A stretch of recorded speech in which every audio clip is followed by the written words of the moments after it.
All right, so yeah, we're gonna start this off with the banner. Let's wait for um all of the notifications. Let me know when you live on your LinkedIn. I think I pressed your LinkedIn this time. I'm waiting on the YouTube as well. So this is the official. All right, so we live on the YouTube. Let me know when the LinkedIn hit. All right. All right. There's the bean. We live. All right, cool. So we live everywhere, man. So we're gonna start it off with the intros. Here's our official um flyer for the podcast. I know Barry B is missing, but I'm trying to get Barry B picking the logo. So soon as we get his, we'll alter it and add him on there. So just and then so go ahead and spread this. Y'all need to go ahead and go through your database, go ahead and send us, and if you like the show, tell a friend to tell a friend. I see y'all watch us on the replay. I need more of y'all watching live. We need the live Q&A, so we need that element of the actual podcast coming on out. So live Q&A, we'll answer y'all questions. We're gonna talk about hyperinflation today. So let's go get started with the intros. CJ, you want to start it off? Do it. All right. So I got one more presentation I'm gonna do in a second, but let's go ahead and get the intros together. All right, what's up, everybody? CJ, the realtor, broker, owner of Greenwood Realty Group, right here in Houston, Texas. Follow me on social media at CJ Sales Texas. That's CJSELLSTX. Hit me up on there. Also, check out the website greenwoodrealtytx.com. If you're looking for a list of available properties, or your agent, experienced or new, looking to join the team, we got the forms on there for you too. So tap in with me on greenwoodrealtytx.com. Let me flow with these banners. Our YouTube channel, where we're doing our luxury edition of our home tours. Check it out at CJ the Realtor on YouTube. Give me a subscribe, a like, a share, drop your comments, your questions, and all of that. So go on YouTube, CJ the Realtor, check that out. Check out the content. Let me know what you think. And then if you have any real estate questions, hit me up on my cell 832-338-3182. Call or text me. Of course, we give back.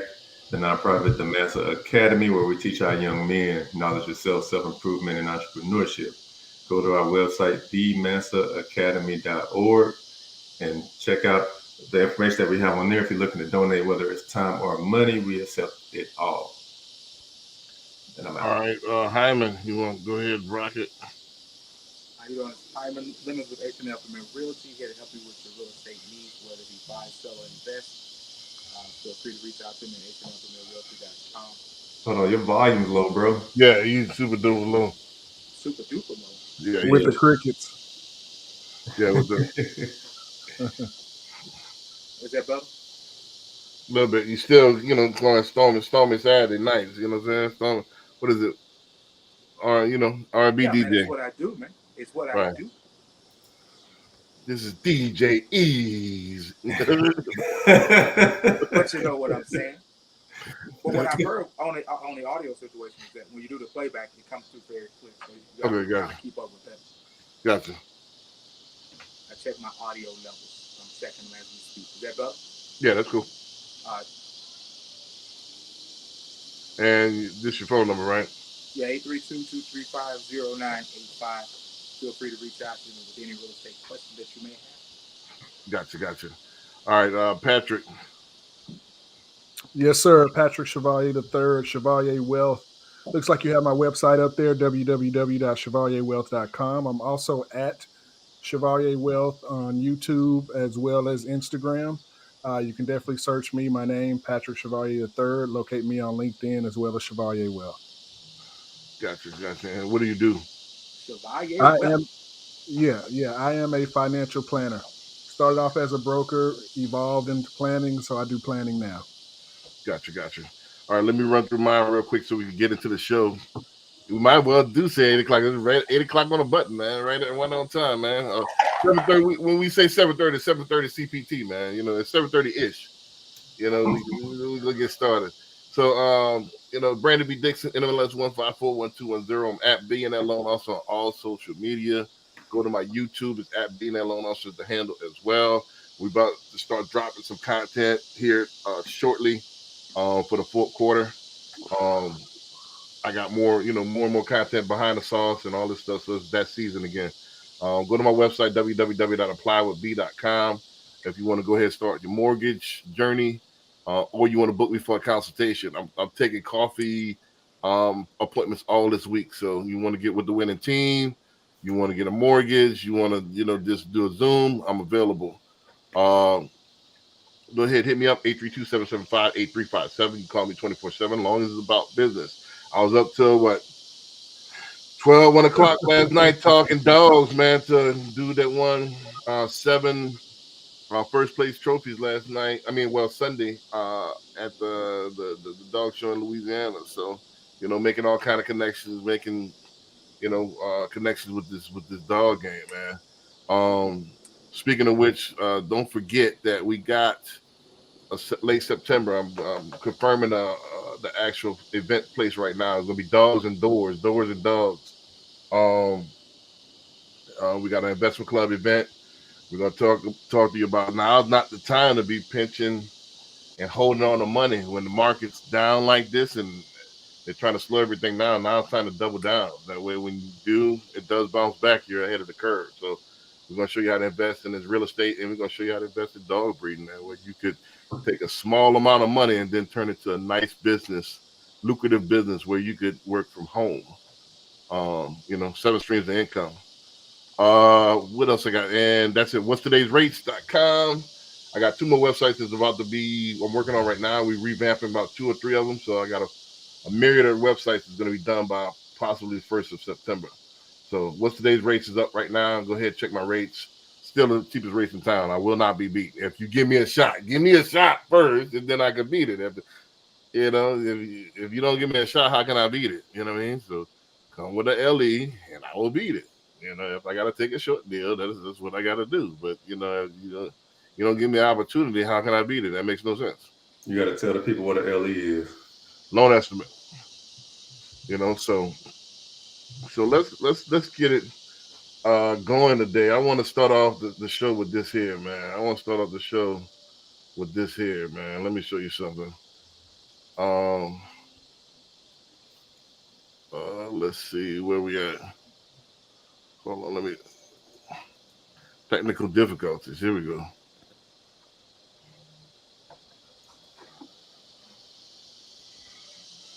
Bam. I want to start off the show with this here, man. Who remember this here, man? Boy, that was a minute ago. Huh? That wasn't a minute ago. I guess you could say that. I'm getting old. It didn't feel like it. But Yeah, man, that was what the like 98, late 90s, man. You could get a quarter pounder with cheese meal and $2.99.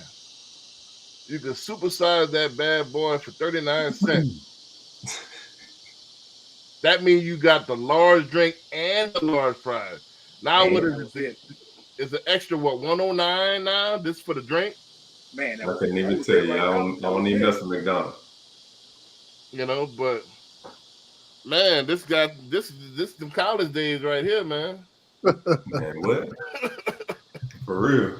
In college, man, if you could eat the whole week off of $15. Right. Yep. $50 you could sing. Man, I could make $50 stretch like the whole month. Right. I'm looking at $2.99s. Looks like a $3.99. I don't even think you can get a burger for $2.99 anymore. Just the burger, right? And not just the burger. Right. They're gonna charge you $2.99 to add cheese. Right.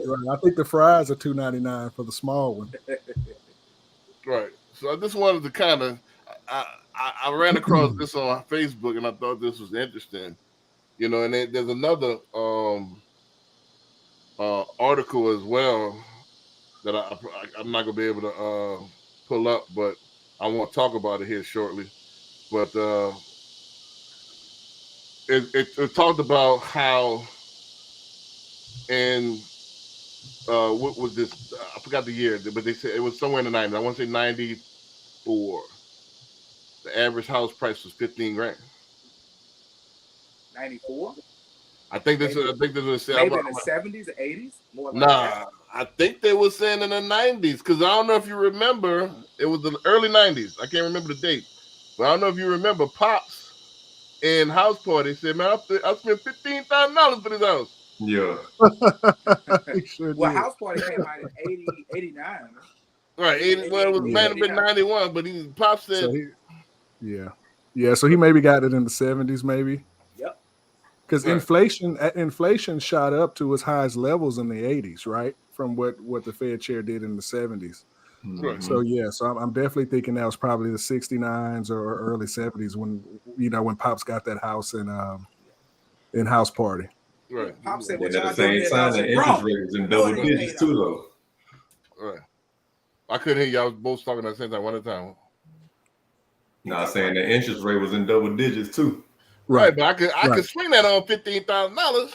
Yeah. You True. know what I mean? So, and they're saying the average price of the house now is 436. They say they went down a whole list of different things, and but they say the wages, everything else quadrupled and 5x, some 6x, but the wages only doubled. Right, So the wages is not that much different. So I wages are right. want to always talk about, always behind. huh? Wages are always behind. Yeah. So the wages are super behind, not even close. But that's the So norm. That's always been that way. in the 80s, in the Yep. 70s. Yep. I thought the 80s hit, and that's why I'm glad I got Patrick on the panel. Wasn't in the 80s, and then they hit that boom. What's that? The stock market boom They had the or stock interest market boom. rates? Yeah, everything they hit a boom, and then in the 90s they had the .com boom.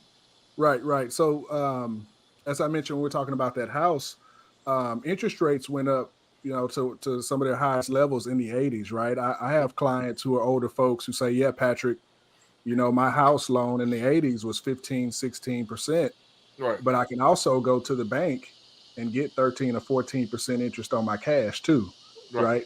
Hmm. But yeah, interest rates were at its highest point in the 80s. The stock markets pushed up in the 80s. There was a big crash in 89. The 90s was kind of like a lost decade, and then it kind of has been running up since then. These last couple of years, it slowed down. Well, I thought the 90s they had the .com boom. Boys was getting rich off of PayPal and Right, uh, right, right. And then it was year 2000. It pulled back as well.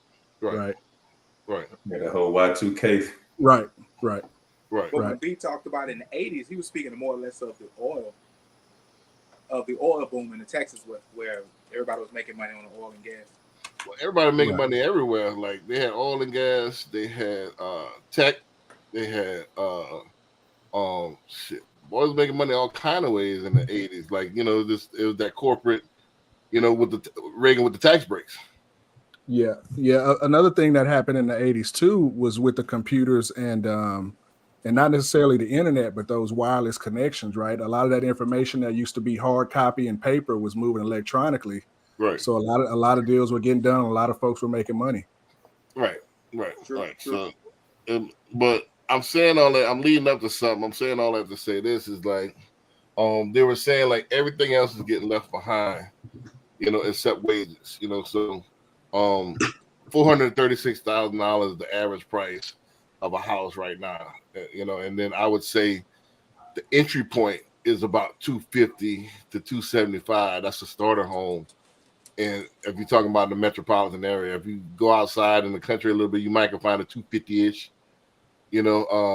but it's not that far behind. So, and I can remember when, again, we talked about this before. 10 years, I've been in my house 10 years now, and my house was 185, 184 to be exact. And this is a 2-story, 2,300, 7,000 square foot lot. So this house comparable today would be close to 400,000, and it's only been 10 years. So do we see? And I want to give Patrick chime in on this. Do we see a slowdown anytime soon?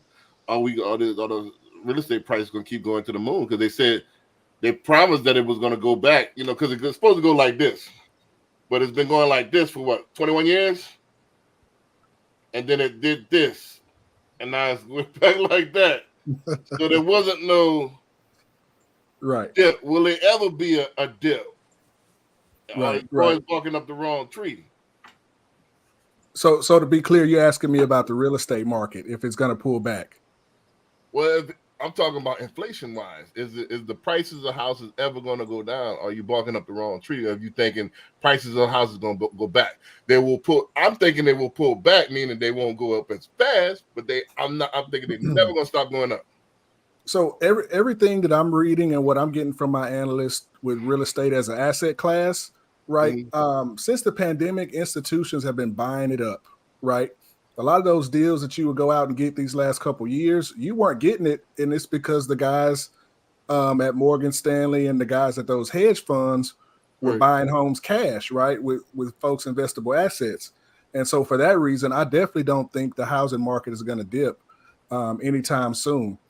I remember doing my studies. I think it was a chart from 1990. Real estate appreciates at 4% a year on average, right? So you may go up a few points, you may go down a few points, but long term, 20, 30 years, that's the number, right? So if it were me and I was talking to you guys saying, hey, where's the best place to put some money, Patrick? Yeah, you do need to put a portion of your investable assets in real estate because you're going to get 4% no matter what's going on year over year over year. Right. And then people complain. I want to make this point while I got you on the air while I'm thinking about it. People complain about 5-6% interest rate. What is the rate of inflation of money? Well, that average is 3%, even though it hasn't been 3% these last few years, Right. right? What's happening right now, what folks are looking at in the market is what's going to happen at Jackson Hole when the Fed chairman talks about what they're going to do next month. Of course, everyone knows that they're going to raise rates again, at least 25 basis points. Some people say 50. Right. The Fed target rate this month, I think it was about 5.25 to 5.35%. Right. And so, your interest rate is going to be higher than that if you're looking to get a loan for a property or whatever. So rates are actually going to go up because what's happening is the economy is actually growing. And I talked about this on my weekly market update last week. GDP is up, production is up. But what's happening, some areas of inflation have come down, but services inflation is staying up. And so that's another reason why the Fed's going to come on TV this week and say, hey, more than likely we're going to raise rates. So inflation they pretty much found is going to be sticky, right? So it's going to hang around for a while. Right. Right. I mean, so I will leave it up to the realtors. What does that mean for our market here? I want y'all to translate. What I'm saying? What does that mean for the common customer? I want CJ to talk about, regular conventional buyers. I want Hyman to talk about how translate what he said as opposed to investors. Well, I mean, it's supposed to slow spending down, but when you got a city like Houston that's still highly desirable by a lot of people across the country, and not just country, the world, but then at the same time we don't have the inventory to support the demand. Right. It's going to continue to drive prices up. Right. Like unless you go to a city where it's where nobody's going or everybody's leaving, you may see some prices drop. But when you go to any parts of like Texas or Florida, like any of those top 10 cities where everybody's moving to, that demand is so high, and like I said, the inventory is so low. So I mean, what can you do? Right. You gotta That was another point. You gotta have somewhere to stay. I'm gonna tell you what you can do in a minute, but what I'm saying? but you know what I mean. So it's just like, hey, and then you want to jump on the opportunity because, like you had mentioned it before, like our price is gonna go down. I don't see that happening. Right. And that's another reason why, right? Inventory across the country is low. There's a shortage.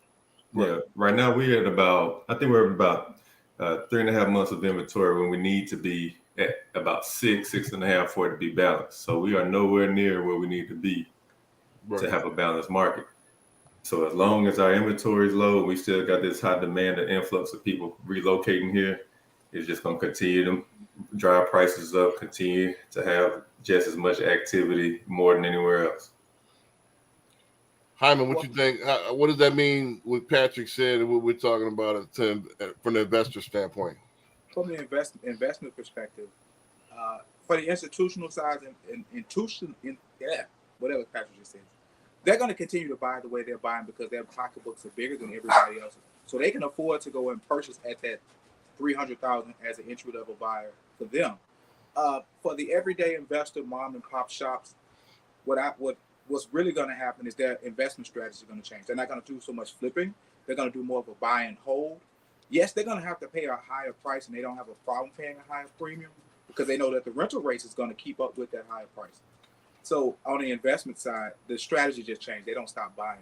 They just don't sell it anymore until they're able to get favorable numbers for the resale side, because inflation is going up and the interest rates is squeezing any buyer, right? Unless you're buying at $500,000, that doesn't affect you. But for mom and pop everyday buyers, that interest rate is squeezing and the inflation is squeezing. So they really can't buy right now unless you're buying at 250 and 275, like you said.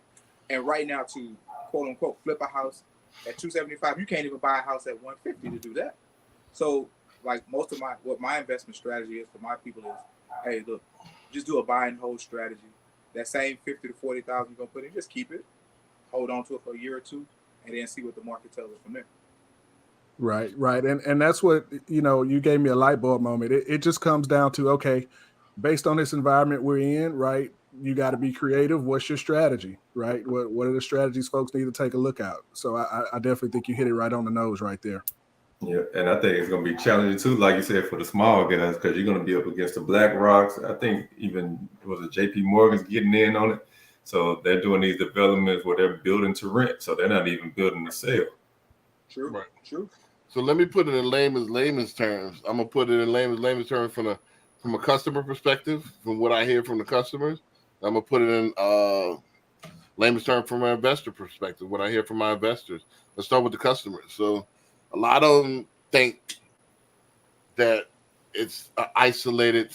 What do they want us to do? Like to keep, it's nothing personal. This is business. This is all business. So it's either you're gonna jump on board with the program or you're gonna get left behind. But the train ain't gonna stop. Time waits for no man. So or woman. So it's not personal. It's the system. So and it's capitalism. It's gonna keep they're gonna keep raising prices. They're gonna keep raising interest rates until they figure that they stopped inflation. So it's gonna keep going up, and you're gonna keep getting priced out. And what's happening, like CJ said, is that since they can't keep up, you got more people turning 18 every month than they could keep up with building the houses on. So they're behind. So what that means is that don't forget economics 101. The more demand, the shortage of supply, the more they're gonna raise the price because it's in demand. It's something that everybody needs. Somebody needs somewhere to live. Right. So they're not going to cut the prices. Why should they? So if you're waiting for that, you're going to be waiting. You're going to be waiting for a long time because, like I said, what is it? What is it? 21 years straight. It's been increasing, and it finally decreased. It was like 0.03, something like that. Finally, price decrease. So it's not significant enough for you to get these deals.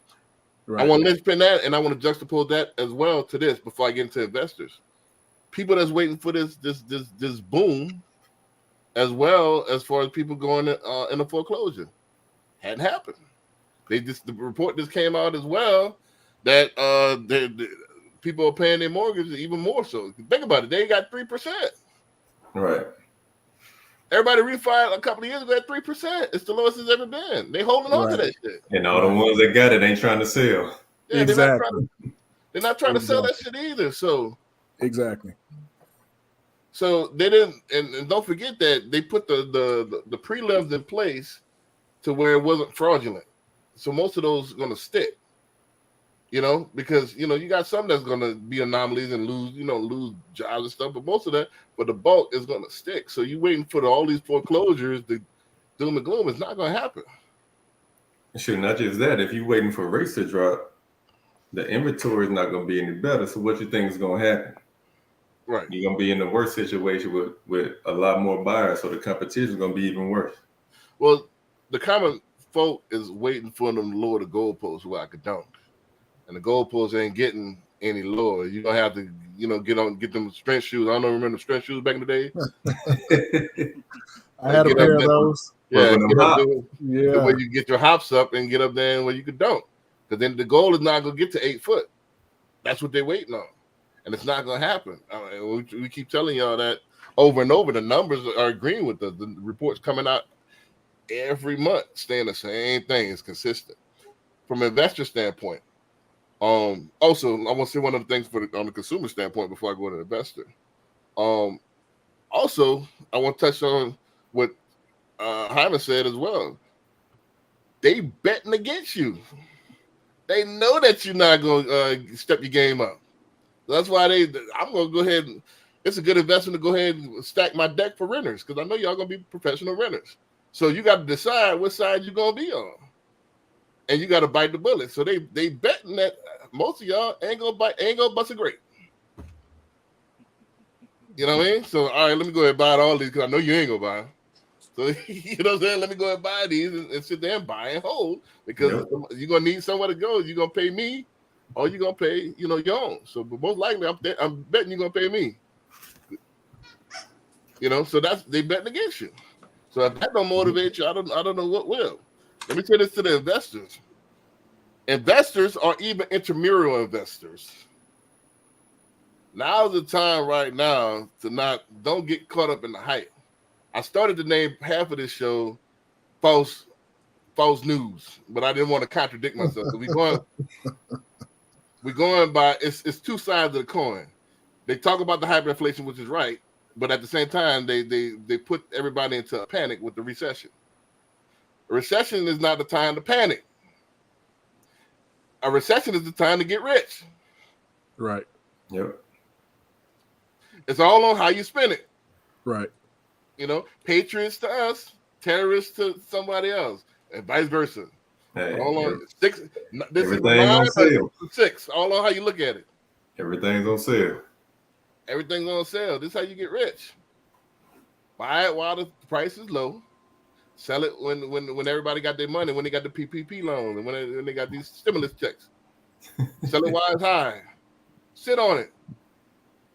So my thing is for the investors is, man, they don't get caught in the hype of it's recession, so I'm a penny pinch just like them. You're gonna be broke just like them. Don't do it. Spend. SOL. Spend to win, man. My financial advisor, would you can I get an amen on that? Amen. I mean, can I get a second? Am I saying what I'm saying is correct or no? Yeah, no, I agree. A recession typically, you're able to reposition when costs are down or prices are down. And we haven't quite hit that yet, right? Because values are still going up. So the idea, and just like Mr. Lemon said, right, you want to have that cash available, ready to take advantage of a deal a little bit later, or jump in and just change your business model along the way. But you definitely got to participate. I think no action is the issue, right? If you find a deal, you got to take action and make things happen because you can't win unless you're in the game. Right. Yeah, the longer you wait, the worse that dollar's gonna be. Right. Think about those Big Macs he had posted up. Right. The dollar's gonna be worth 50 cents in a minute. Right. Well, y'all waiting for the Big Mac to go number one to be $2.99 again. It ain't gonna happen. That's the point. Right. That's the point. Hey, if it is, you better watch out. Yeah, Big Mac $2.99. That means it's gonna be $2.99 bricks, not dollars. You know what I mean? Right. So start the cycle over again. It's never gonna be $2.99 in dollars, American dollars again. Hey, well, they got that lab chicken coming out now, so. Man, that's gonna be high, man. You go eat that lab chicken and he messed up over there. Right. Well, But here's the thing: when you talk about inflation and the rate, and you're asking people, okay, you got to get in, you got to get in, but the cost of entry into a real estate investment transaction is still high. It's still high. That has not dropped, and the cost of buying even a decent investment, 220,000, 20%, that's still 42, that's still 50 grand that a rookie or intermediate investor has to come in. And once again, you're not fighting not only first time home buyers because they've already been priced out, they squeezed out. Now you're fighting against JP Morgan Chase. You're fighting against BlackRock for that same project. And so the investor is not, it's not easy on them either in this market. You just got to understand where to pick your poison at. And what I kind of encourage to my folks is this: look, you can't go in there thinking that the golden rule of 70% of ARV is going to apply at this time. It's not. It's all about where can you save some money on the deal, and how fast can you get it back to the marketplace for a rental or even as a flip. If you flip it a 200, you're only going to make 250, give or take, if you're trying to get it quick to a first time home buyer, or you're just going to lease it. Period. Because you're not putting in this climate, you're not doing a rehab no more than $40,000, to be honest with you. That's it. If you go and look at some of these homes right now that's not new construction, even on the resale side, they barely have new floors. They mostly just have fresh paint, and that's it. Just go, if you ever get a chance to check out on the MLS, you will see like they're not really doing anything, but still demanding this 280. I've seen a 280 or 290 with nothing in it. But because there's, like CJ said, there's a shortage of resales, and the builders are going crazy because they gotta still make their margins. Right. Here we go. And shoot, and waiting for permits taking even longer. Yeah, man. Well, dealing with the city has always been a hassle, a hell of a telecap.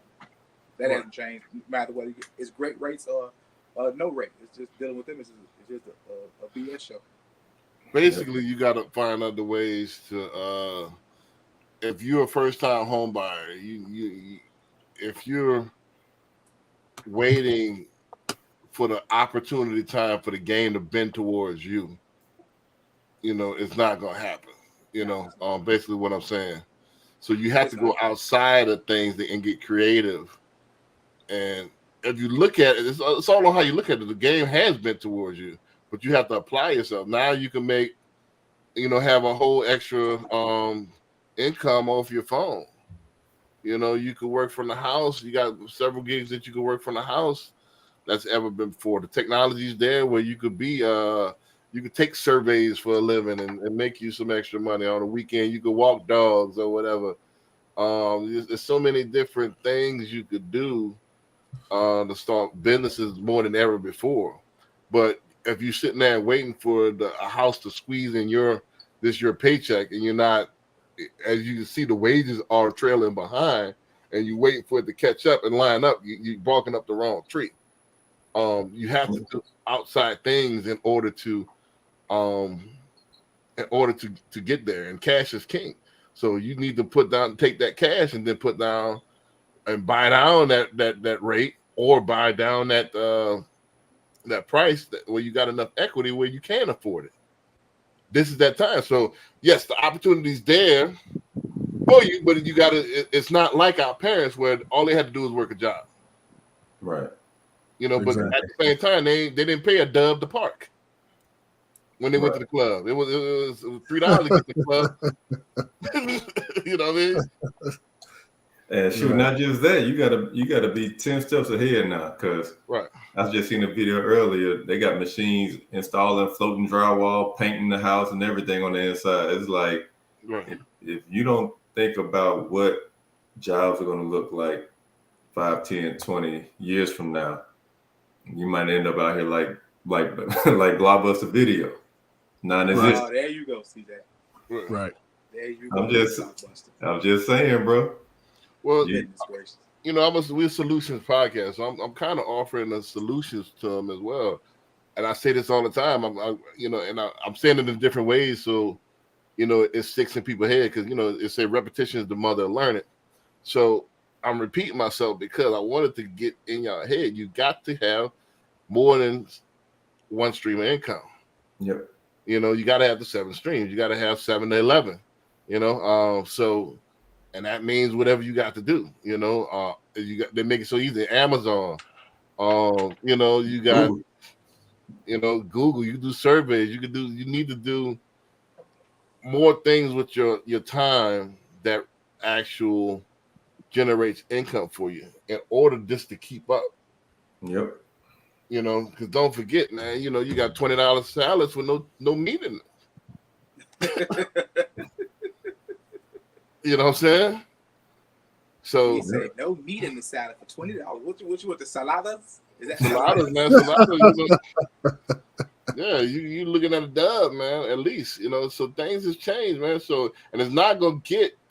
My point is, I want to drive home this podcast is not gonna get any better. So you waiting for the game to slow down. You looking at the 6 when it's really a 9. You need to speed up. Yep.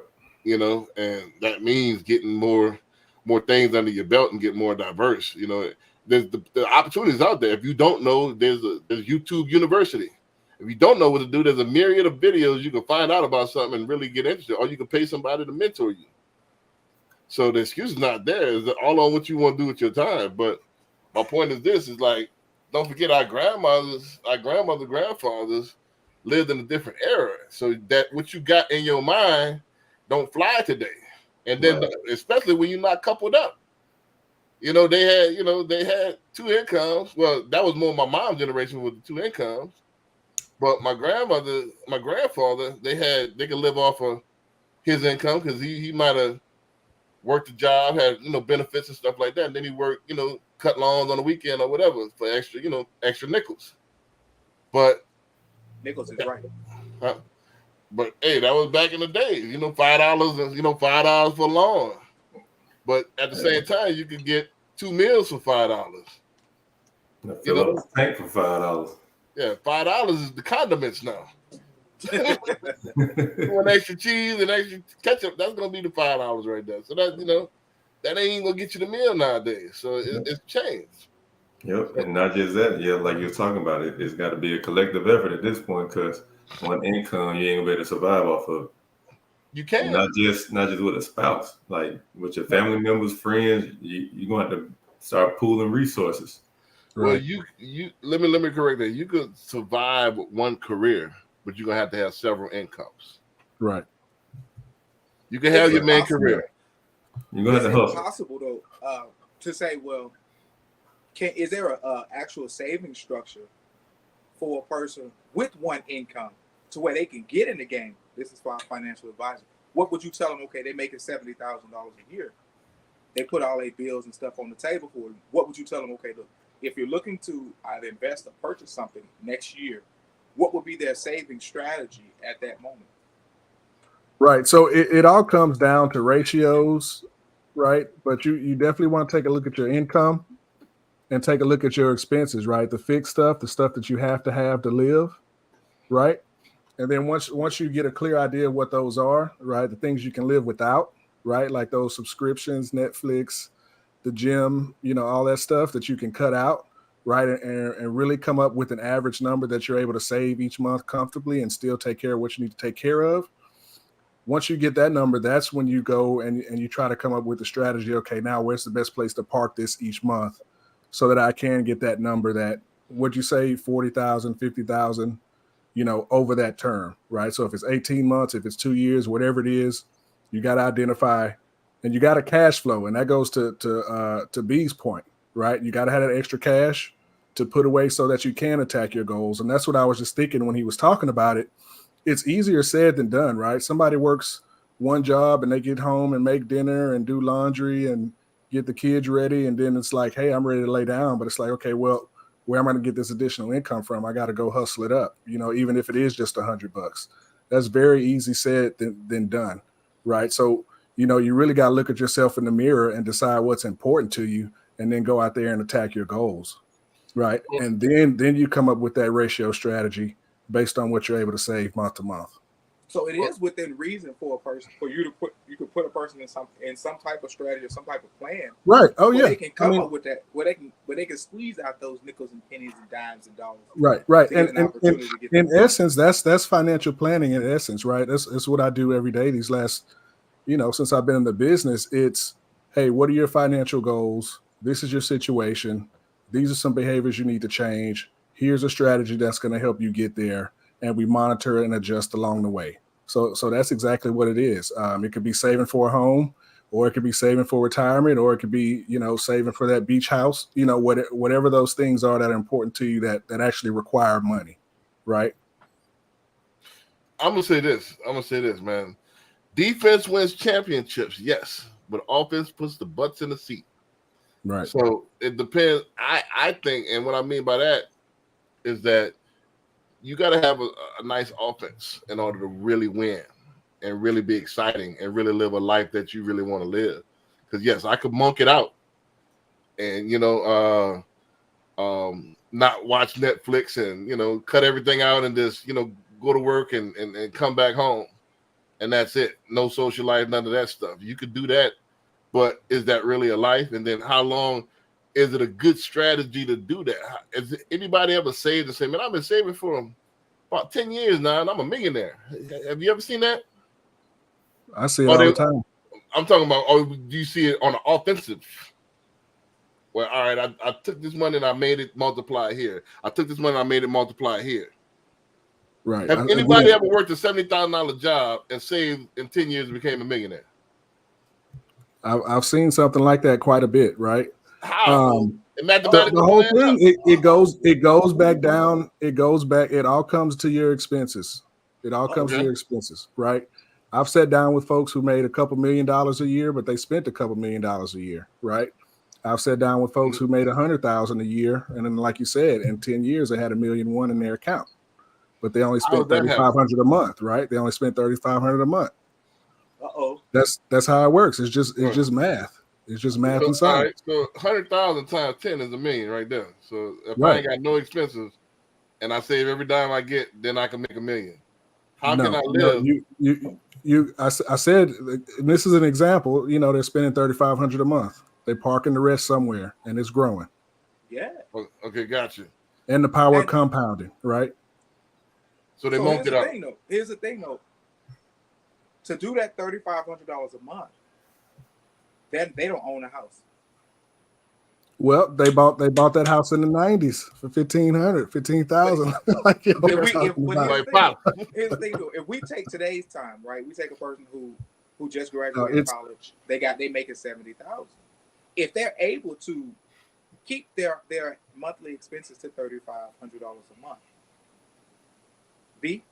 $250,000 mortgage is what? $250,000. You're probably going to be about close to 20, 22, 23. Yeah. So they don't own a home. Right. I don't know. Right? I'm paying for rent what my ex-wife pays for her mortgage. I pay more for rent than she does for that mortgage payment right now. I saw online a couple of weeks back says if you really want to take a step to take the next step to be financially free or really make some money, you need to cut two expenses. The two biggest expenses: where you live and what you drive. Is that accurate? Right. I heard the opposite. I heard hookers and alcohol. That was a good one. But the thing about it is that $70,000 person, they can't really buy right now. Right. But if we really want to help those folks, you have to say, well, look, you have to be willing to, if you're gonna rent, okay, you can't go rent a $2,000 beautiful apartment or a $2,200 home over here in Katy or in Humble or any of these nice areas. You gonna have to come and spend about $1,500, $1,700. You can't go get a car payment of $800, $900. I think B, you see that a lot on your side when you used to look at people. Why where you got $800 car payment and you only make $3,000 a month, right? B. So if you take the time to, I can't say not pay those things, but bring those things down to the bare minimum. There's the money to make a bunch of other things happen. I don't think that's the way. I think my whole thing is, don't forget the water in the bucket thing. I don't think the best way to keep the water in the bucket is to put your finger in the hole. I think it's to keep filling it with water. So I play offense. You're right. You're right.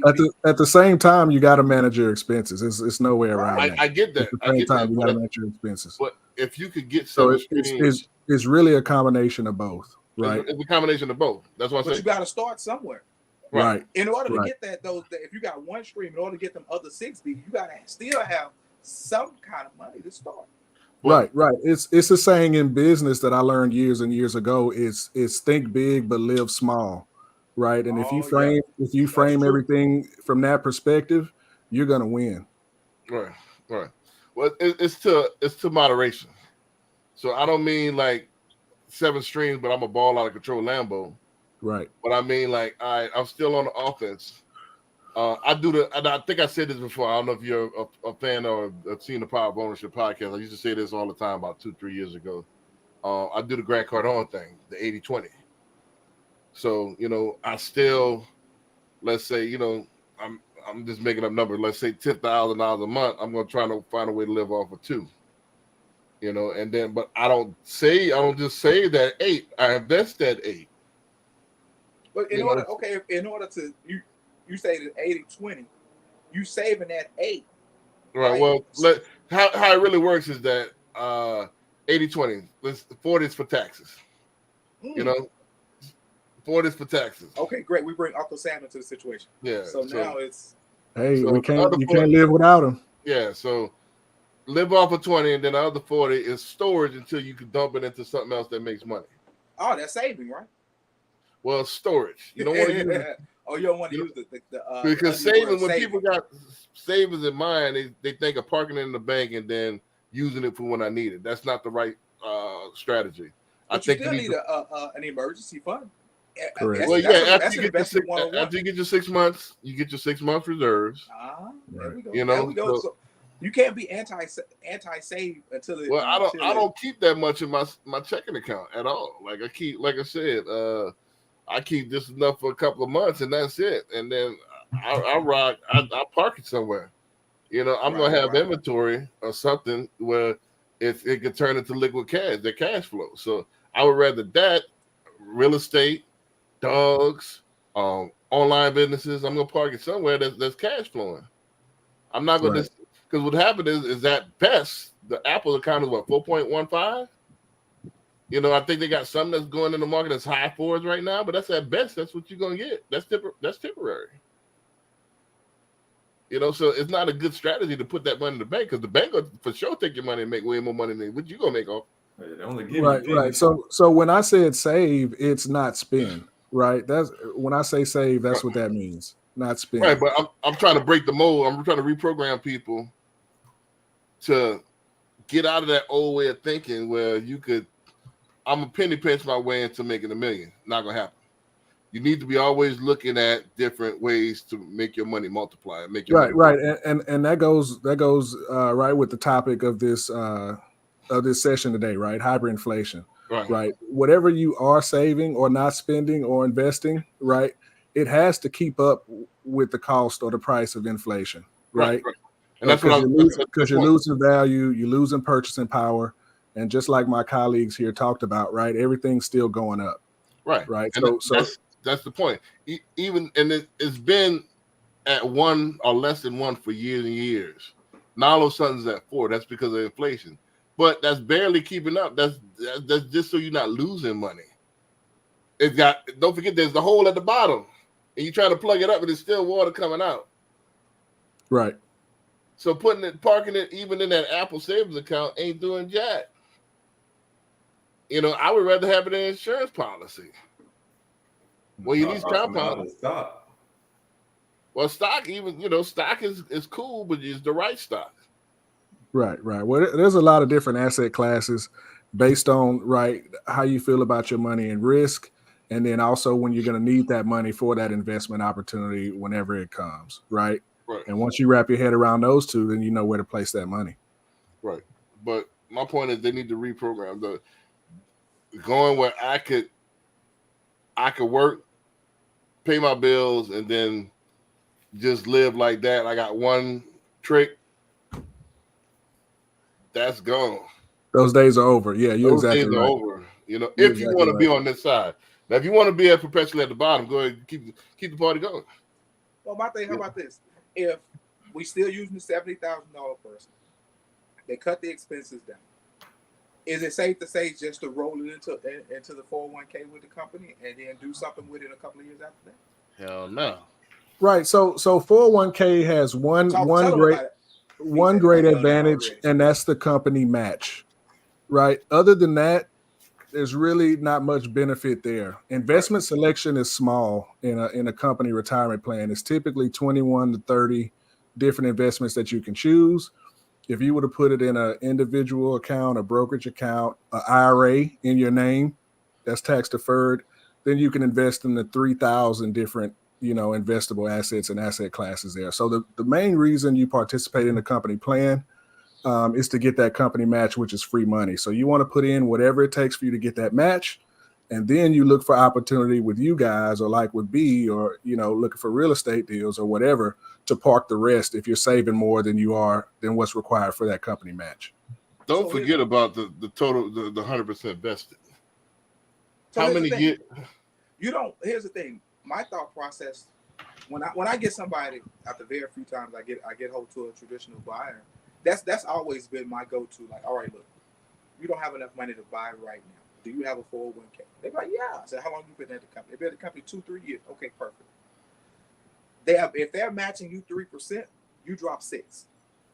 You put 6 because they're gonna give you 3. So in grand total, you'll have 9%. After about next year or a year, 2 years, if you can hold for 2 years like that, that additional 3% that you've been putting in, you go take that and go make some massive moves because you didn't touch it and it's tax free. Is that solid? Is that a solid line of quote unquote advice? It's not bad advice at all. And one thing I tell people all the time, because they'll come in there in my office and they'll beat themselves up. They'll be like, hey, Patrick, I just did what I thought was best. And I'm like, there's nothing wrong with that at all, right? That's what we all do, right? But when you know better, you do better, right? Right. And so, just as I said, there are other things that offer you greater advantage outside of a company plan. So the goal with the plan is specifically a 401k. Get the match. If you're saving more than the match, look for somewhere else to put it because there's better tools out there to help you get there sooner.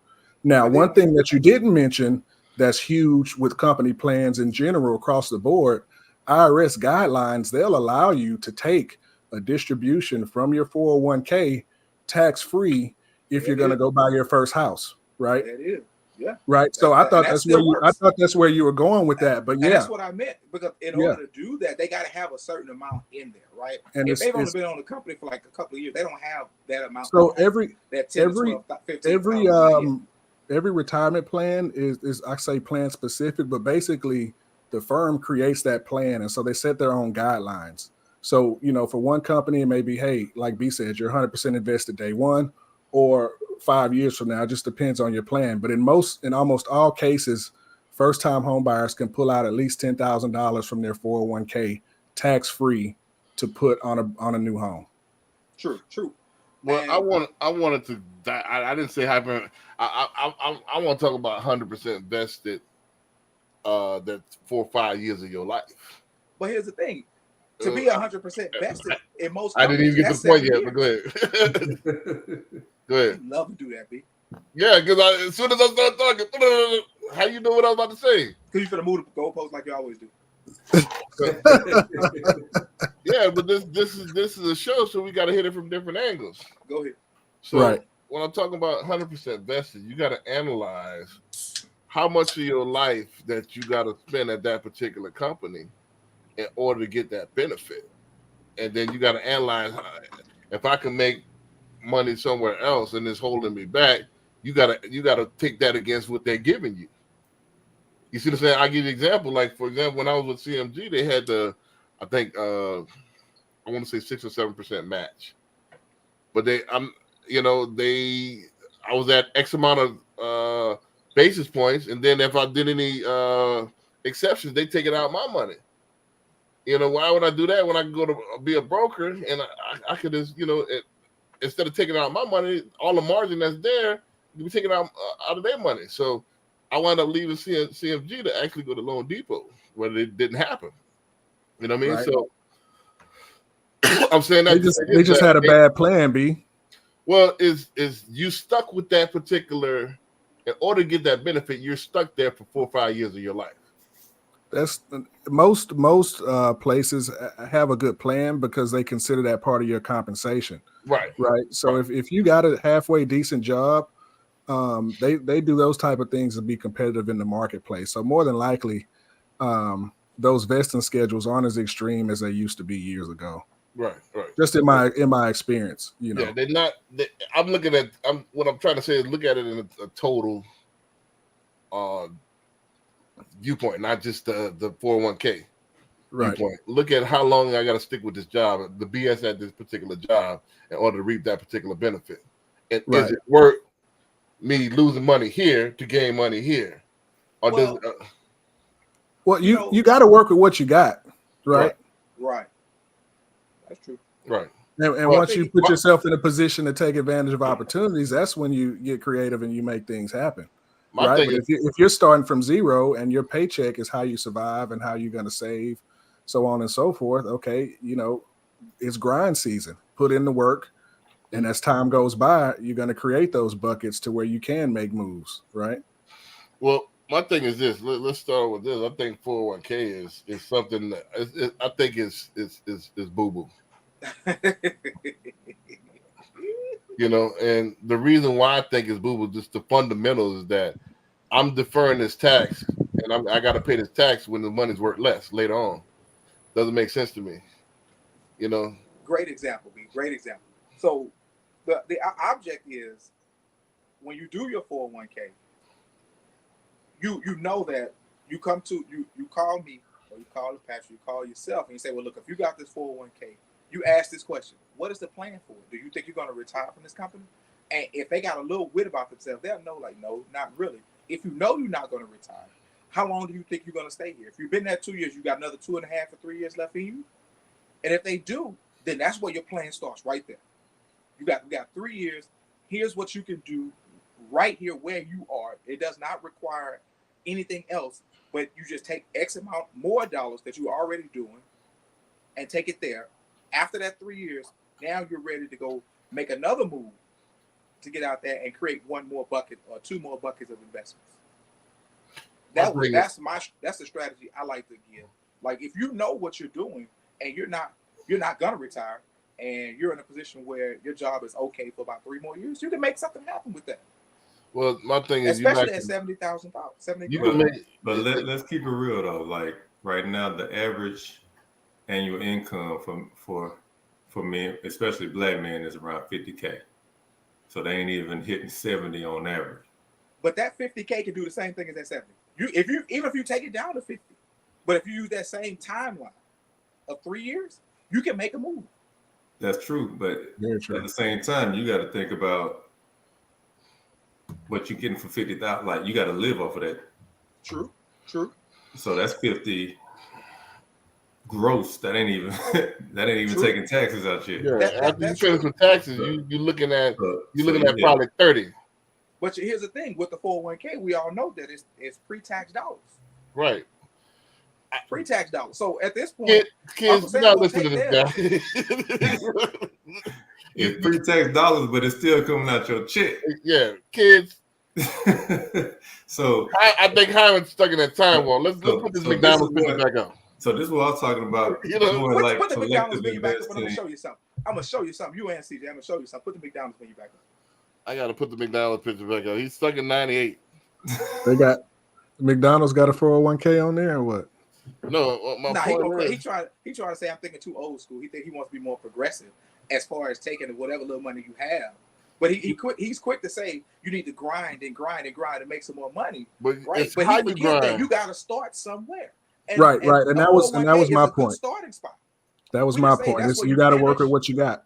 Man, yeah, you got to stay with your mama. You and keep making moves. You can do something. Right. And then it's company match, right? That's where you gonna get 100% of every dollar you put away. Where you gonna get that for free? Talk about it, Patrick. Talk about it, Patrick. Them two cats are on the up above us. Got some things going on there, bro. And so that'll keep up with inflation in itself. All right, I want y'all to experiment and live off of 50K gross. We know it's where not. you- It's very difficult. and Nobody said it show them how wasn't to really difficult, do it. CJ. Nobody Show said them it how to wasn't really do it. difficult not to do Yeah, it. you go in McDonald's and you order that number one right there. And So, that number one, hey, that number one, after that number you one, eat this, $10 now. Now hey, after you eat bring this it, for a year, you end up with high blood pressures. Right. bring this coupon in with you right here. This ain't no coupon. This is Match those prices. yeah. So my point is that could have worked if 50K was back in the 90s. That could have worked. But that's gone now. 50K, you at the poverty level. You're in the poverty line at that point. You that much. You that close to poverty. Let me say this. That era is gone. That era is gone where you could save your way into prosperity. Very true. I agree. Yeah. I agree. So the only way you could get it, I'm not saying leave your job. I'm not saying don't. If there's a 401k, there's a match, don't take advantage of it. However, what I am saying is that you need to think multi-level, multifaceted, and you need to maximize your time.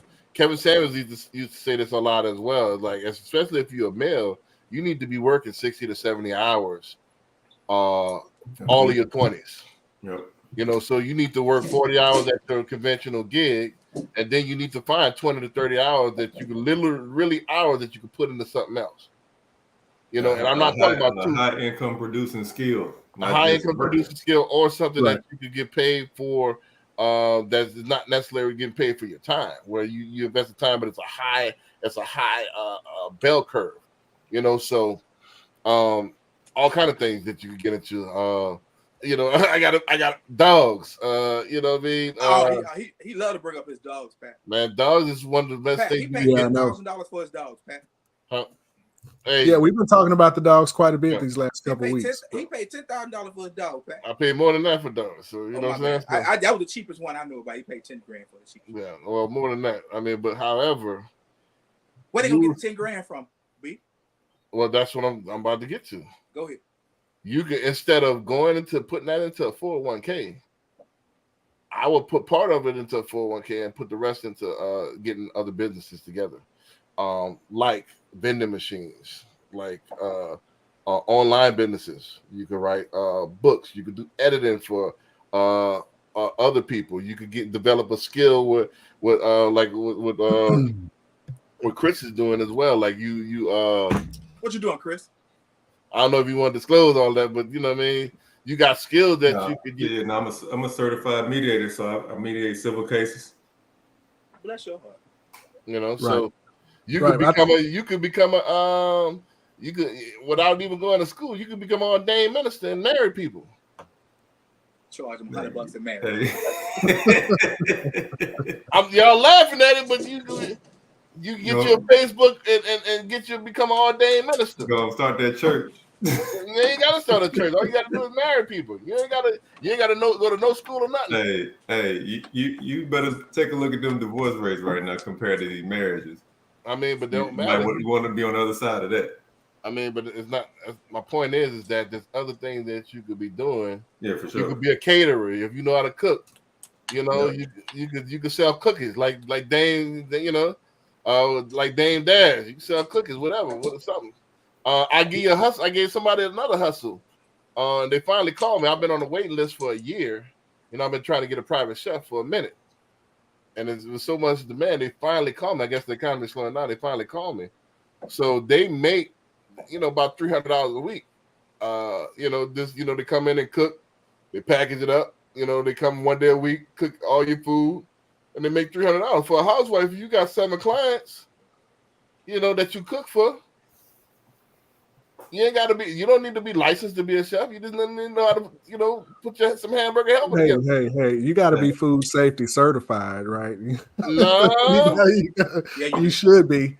No, I think we need to put it all together. It's called Cooking with a Friend. Look it up. Cooking with a Friend. friends.cook.com. Man, even shout out to Andre Hatchett on Instagram, just like the mobile notary game. Right. Tax preparer. Right. You better get into something else that got right. But let's bring it all together. Let's bring it all together here, B. Huh? So if you have that job and you're making $50,000, right? Right. you still should be putting in whatever 3% to get your 3% match. Gotcha. After you get off of work and on the weekends, that's when you should go out and do all those other things that you're talking about now, right. right? And Whatever the you got. money that you make from that, that's where you park it in all them activities that you're talking about as well, Correct. right? That's how you do it, Right. That's modern. right? That's today. You Right. can't if you're trying to get off a 401k and you try to save your way 3 to 5 years, you're missing the boat. What you gonna do with the rest of the time that you got? You gonna play marbles, shoot marbles, and watch video games, or are you gonna be productive? Right. It's funny. I've met people who said, "Hey, Patrick, I just want to go to work and have a simple life, and I love the way that everything is, and I'm happy and I'm content." Right. Right. There's nothing wrong with that. Right. But to your point, right, if you are trying to grow and you're trying to elevate and you want to make things better than they are for yourself and your family, then yeah, that's the attitude you got to have. Right. Right. You got to do what Mr. Lemons was talking about, and then you got to sprinkle in what you and Mr. CJ are talking about, and that's how you make things happen. Right. Make it Period. happen, Captain. So yeah, that being said, it's right at 9 now. We're right at an hour, so we're gonna go ahead and wrap it up. Final thoughts, man. Before we wrap it up. Man, I just say, look to the future. Like know what you're getting into years from now, because things change so fast now, man. You got to be able to kind of broadcast like what that's going to look like 5, 10, 15 years from now. Make adjustments now. That way you're ahead of the curve, hopefully. Because even with politics, policies change. Laws change. So you don't want to rely on just one thing supplying you. There is no such thing as working 30 years, getting a pension. That don't exist no more. Man, you seen your boy with crazy when he lost his pension, huh? Man, work I would 32 I would have years. burned that. I would have burned that building down, brother. Bro. You put your if you put all your marbles in that basket, you're gonna lose. I would have burned that building down. I mean, so those days are gone, man. It's not 1806 no more, man. Come on, it's not 1900. Those days are gone. I mean, we're not in a too much unionized states. It's not Pennsylvania. It's not West Virginia. Mm-hmm. So you better get your hustle on. And this is the new Atlanta. To say what CJ said earlier, man. Everybody moving here. That's why there's no houses, because everybody making a mass exodus from California. They're making a mass exodus from the East Coast, and they heard it out on and popping out here. Yep. And you better compete. So everybody else gonna be driving. That's why they're driving around in Lambos and stuff. And you gonna be driving around in your Altima that's from 1999. And either way, you gonna still pay that note. If you ain't got a note, you're gonna pay that in repairs. So either way, it's gonna cost. So that's the constant variable. That bucket need water. Period. Can't get around it. So you gonna get in the game and score some buckets, or you're gonna get left behind. So this is what it is. That's my final thought. You'll go pay. And with that being said, we can hit it on there. Drop it on that that note. Me? Sounds good. I'm with everything that was just mentioned. Just be well, stay positive, and go get it. Make things happen. See you guys next week. And we got opportunities. So y'all want to? That's my final plug, man. We want to plug. We got opportunities. We got opportunities for you. You know what I'm saying? You want to make some of that side money. Shit. If you want to be a wholesaler, you want to be a real estate agent. You want to make phone calls. You want to put our signs out. We got jobs for you. You know what I'm saying? So, and there's no excuse. There's no excuse under the sun. In this day and age, for you to be broke, there's too much opportunity out here. Well, my thing is this, folks. When it comes down to taking that next step, trying to stay ahead of the curve, to try to make the right decisions, if you're going to start, you have to start where you are, and knowing where you are is you're 100%. You are 100% ahead of the game once you know where you are, and then what makes you even another step closer is to know where you want to be. Right. Know where you are. Know where you want to be. Once you have those 2 points set, it's all about just taking the right step to get there. Just taking one more step. If you're working, making $50,000, all right. Where can I save money? Where can I cut expenses? Period. If you can do that, you can become wealthy in this state. You just got to know where you want to go. If you want to be a millionaire, get your 10,000 together. Go see B Dix about the Dubs. Right. Get That is a fact. You know, you got 10 bands. You know, 10 bands you willing to learn. Let me mentor you. I can show you. I can show you how to get it. You know, and you can start with that, and then if you're willing to be patient a couple of years, you could have a 6-figure business and a 6-figure cash flow. I'll put my reputation on it. Put it down. You know what I mean? Put it down. So, with that being said, man, peace. Hey.